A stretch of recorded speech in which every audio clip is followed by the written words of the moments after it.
fiber buried across the country, but it's on paper, it's not on ground. So if the private sector is supposed to invest, to provide access, to extend access, you should expect that that individual putting his or her money into the business will invest where the ROI will be great. Urban areas where you have population, where people can afford it, and even in urban areas, the quality of service will be better in the off-market areas than in the slums for the same reason. But that's why the Universal Service Provision Fund does exist at the NCC. The duty of that fund is to extend infrastructure to those areas that are currently underserved and where the economic indices will not permit private sector investment.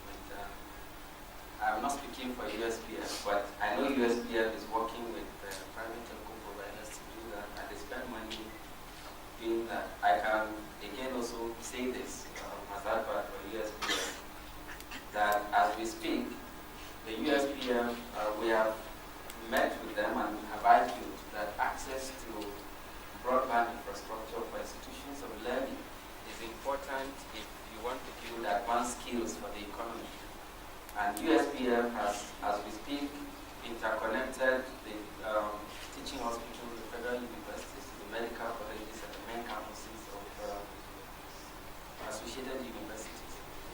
And we are looking at the second phase where they will also bring for these institutions collaboration tools, unified communication tools for this system. So I think a good part of what we're seeing is that there is no synergy. And even institutions of government that are supposed to provide services are not working well together. Maybe when we get to the regulatory panel, we would like to put some of these issues we have seen from our own perspective on the table for Niels. We have 59 schools where e-classrooms were implemented in 12 states across the country. The framework that we use, it has like three main things. There's policy, there's the technology, and then there's the capability and the culture. If you don't build the capability or the culture, the technology is useless. But you can't build that capability and culture without changing the policies. So the three have to work together. And if you don't implement it in a cohesive way, then you're not going to get, the engine is just going to knock, as ours has knocked permanently. So we're going to replace it. I think the point about the access is important. Cloud technologies vary, as are the deployment options available to you. You do not have to have always on, always connected schools. It's just not feasible. In fact, no country in the world has done it. 10 years ago, Macedonia had a laptop for every student, but there are only 800,000 people. Only 800,000 in the entire country. You can't have an always on. It's not one solution. It's got to be a hybrid. Some schools in some areas will have opportunity to be always on, always connected. Some will be partially connected, some occasional connection, and some will not be connected at all. So you need to create how the utilization of that cloud works. In Cross-River, the content, for instance, that sits on the units that are sitting in those schools is downloaded by the Ministry of Education, and then is distributed by thumb drive. Okay, then at the local government, so you created hubs of local government. So you have hubs around the schools, where those hubs are used for training, and they're also used for training, continuous professional development of the teachers, as well as for content upgrades. And then they become like, it's a hub and spoke model, so they adopt schools around it. So you have to have, there isn't any one single bullet approach to it. You need to recognize that there are different ways for the cloud is key, because that's where the resources sit. So you need to pull those resources down. So just an answer to your question, Chief, is that you don't need necessarily to have internet in a school for you to take advantage of e-learning. But somewhere in your ecosystem, you must find a way to connect to the cloud so that you get the resources down, you distribute it, you constantly upgrade, and eventually the whole country will ride. So it's not going to happen at one go. So. Thank you very much. Do we have time for another question? No. All right, then thank you so much. Also the benefits of cloud computing, but what sort of regulatory framework can support citizens of Nigeria taking advantage of those benefits And how can we, as Microsoft, we work in different countries around the world, how can we share our experience, what we see in other countries that could benefit the way we look at regulating the cloud in Nigeria? Information dissemination, especially when it comes to students, researchers, and so on and so forth. The best that National Library has done is really to have just 26 branches nationwide. This has not been able to really spread the information enough, but with assistance from agencies like USPF, we've been able to come up with the e-library. But still, I believe the cloud computing will go further in making information available to people in a broader perspective. And the characterization of issues as far as cloud computing is concerned and legal framework is concerned. One of the major issues which each panelist will look at is, in the definition of what constitutes cloud computing, what are the kind of data could it also, in a sense, constitute broadcasting? And in that regard, having a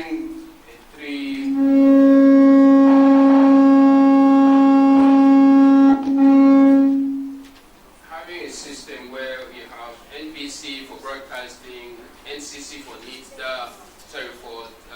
telecoms, and then having NITDA for IT, does this constitute a challenge, in terms of licensing and management of service and transactional integrity and issue of cost, and so on and so from the point of view of the service provider? The other issue is who really owns the data? Does the data belong to the user or the person generating it? Does it belong to the service provider, or is it something that anybody within government that has proper authority can get at any time? Is there a procedure for getting access to this data? The idea of accessing data by law enforcement, to what extent does that pose a challenge to service provision, and so on and so forth?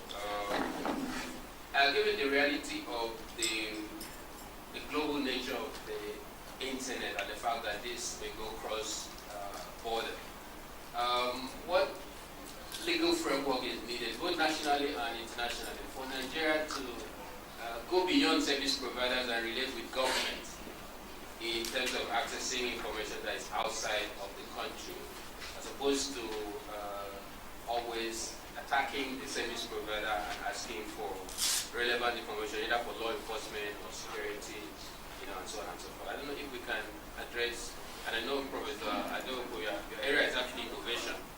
In addition to your key presentation, if we can also touch on some of these issues that then each panelist can take, in addition to the talking point that we're given, if we can also address some of these points.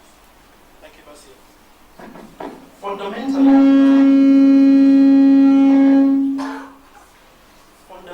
the main issue involved, the main legal issue involved in cloud computing as an integral part of IT system and infrastructure is protection of data. That is the overarching legal issue involved. Of course, there are subsidiary issues that are assumed within that concept of data protection. There are three. There is privacy, there is security, and there is IP, which is intellectual property. So we are dealing with, and they are all related, they are all related, but we are dealing with privacy and security in the adoption of cloud computing. And of course, the starting point will be the right to privacy. Basically, that will be the foundational question. That we have the right to privacy in the first place. And of course, since we don't have there is no common law right to privacy, that's a different issue. That will be a digression. The starting point will be the Constitution, for instance, where we derive our basic right to privacy. We have Section 35, Section 37, Section 39 of the Constitution. The issue will be that of interpretation. And I think Basil made that point when he's talking about broadcasting, telegraphic communication, or any other medium of dissemination of information. Those are clauses or phrases used for that Constitution. So the issue will now be whether you can extend the constitutional right of privacy to the information privacy arena. And of course, that will be an issue for experts and the panel to discuss. So that in fact, the constitutional right to privacy under those provisions can extend to information privacy that we're dealing with under cloud computing.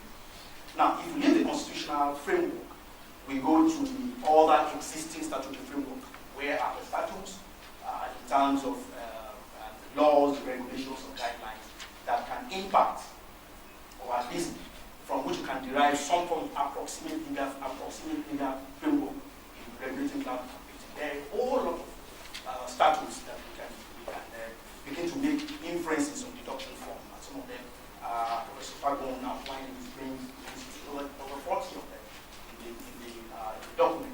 But of course, for me, they are basically four out of the whole number, so that we don't actually go on a voyage of inferences and deductions. They are just basically four. We have excluded quite a number of them for reasons of interpretation. For instance, the old Wireless Telegraphy Act will not apply under any grounds. In fact, the Act is already repealed. It's now it's repealed by the NBC Act. And of course, we are still interpreting the broadcasting, without broadcasting in the involved in that. Of course, because of the convergence of technology involved in ICT, all of these technologies are quite relevant. But the four that I want to mention here, two are policies. You have the policy already mentioned, but you have two statutes that are very critical.